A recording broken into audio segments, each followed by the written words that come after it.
다음 소식입니다. 김학의 전 차관의 뇌물수수 의혹을 규명하기 위한 중요한 단서 가운데 하나가 바로 건설업자 윤중천 씨의 업무 수첩입니다. 그런데 2013년 수사 초기에 이미 수첩을 확보한 경찰이 정작 뇌물 의혹 등에 대한 강제 수사에는 나서지 않은 것으로 파악됐습니다.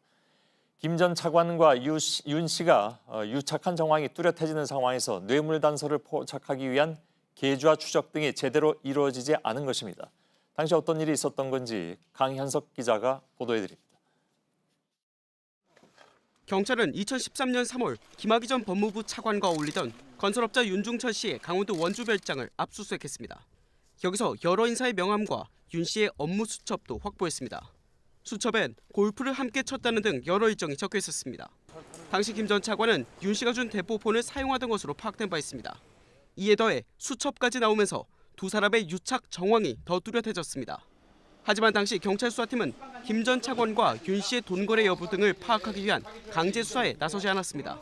특히 JTBC 취재 결과 김 전 차관에 대한 계좌 추적 영장은 신청도 하지 않은 걸로 확인됐습니다. 당시 경찰은 2013년 3월 28일과 4월 9일, 4월 15일 각각 마약 투약 의혹 등으로 윤 씨에 대한 계좌 추적 영장을 신청한 게 전부였습니다. 수사를 지휘하던 검찰에도 뇌물 의혹과 수첩에 대해 어떤 설명도 하지 않았던 것으로 파악됐습니다.